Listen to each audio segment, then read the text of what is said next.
TSCT शिक्षकों का एक आपसी स्वयं सहायता समूह की तरह है, जो एक परिवार की तरह काम करता है और किसी शिक्षक के न रहने पर उसके परिवार को आर्थिक संबल प्रदान करता है और पूरे उत्तर प्रदेश के शिक्षक मिलकर उसके परिवार को आर्थिक संबल प्रदान करते हैं। किस तरह से?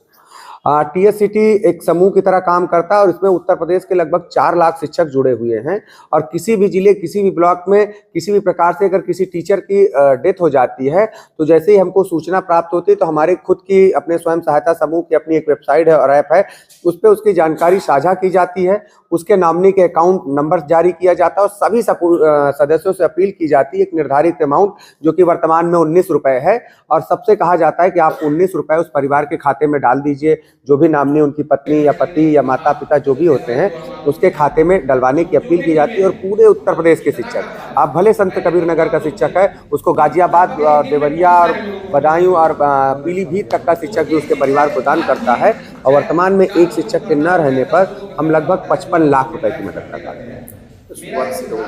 इसकी शुरुआत 26 जुलाई 2020 को प्रयागराज से हुई थी और पहला सहयोग मोहम्मद शकील अहमद का हुआ था और पहला सहयोग हम मात्र 7 लाख रुपए का कर पाए थे और वो कारवां आज बढ़ता और तब हमने 250 रुपए से शुरुआत की थी। 250 रुपए पर सदस्य कंट्रीब्यूट करता था और हम उस समय 7 लाख रुपए दे पाए थे। आज वर्तमान में प्रति सदस्य 19 रुपए का औसत सहयोग जाता है और एक परिवार को 55 लाख रुपए मिलते हैं। सोच कहाँ से आई दिमाग में?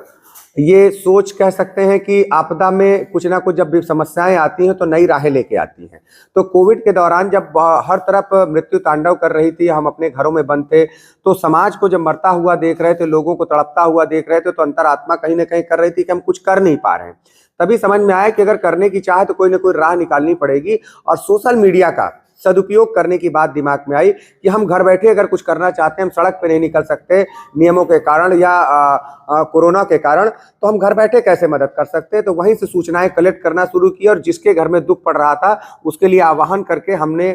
उस विपरीत परिस्थिति में कोरोना ने जो समस्या पैदा करी थी, जो दुख दिया था, जो दर्द दिया था, उस पर मरहम लगाने का एक विचार आया और वहीं से इसकी शुरुआत हो गई। इसका विस्तार कहाँ का आपने किया देश में? जी, उत्तर प्रदेश में अब तक पूरे 75 जिले में इसकी कार्यकारिणी काम करती है और पूरे गर्व के साथ कहता हूं कि शायद कोई ब्लॉक, कोई जिला और कोई स्कूल छूटा होगा जो इसमें सदस्य ना हो इसके। और अब इसका विस्तार करते हुए हरियाणा में इसकी शुरुआत की जा चुकी है, मध्य प्रदेश में इसकी शुरुआत की जा चुकी है, उत्तराखंड में भी इसकी शुरुआत की जा चुकी है। साथ ही साथ समाज के विभिन्न समुदायों के बीच भी इसका विस्तार किया जा चुका है। अधिवक्ता संघ ने इसको शुरुआत कर चुका है, एमआर संघ ने इसकी शुरुआत कर दी है, कई सजातीय समूहों ने भी इसको अपने यहाँ शुरुआत करी है, जिसमें टीएससीटी की टीम मार्गदर्शक की भूमिका में उनको मार्गदर्शन देती है। इसमें सरकार भी कुछ सहयोग करती है?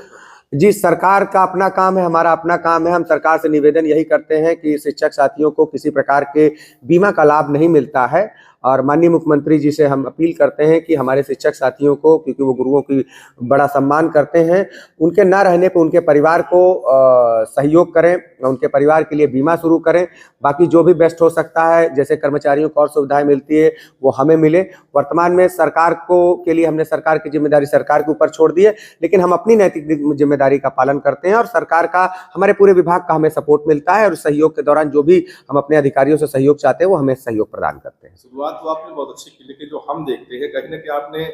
बीमा कंपनी बैंड बजा दी है इसमें। अरे नहीं, हमारा उद्देश्य किसी का बैंड बजाना नहीं है। हमारा उद्देश्य अपने किसी साथी के जाने पर, भले ही वो हम संत कबीर नगर में बैठे हैं, लेकिन शिक्षक तो शिक्षक होता है, चाहे गाजियाबाद में बैठा हो, चाहे प्रयागराज में बैठा हो, हम अपनी जिम्मेदारी को एक शिक्षक समाज के साथ, एक दूसरे के साथ खड़े हो रहे हैं।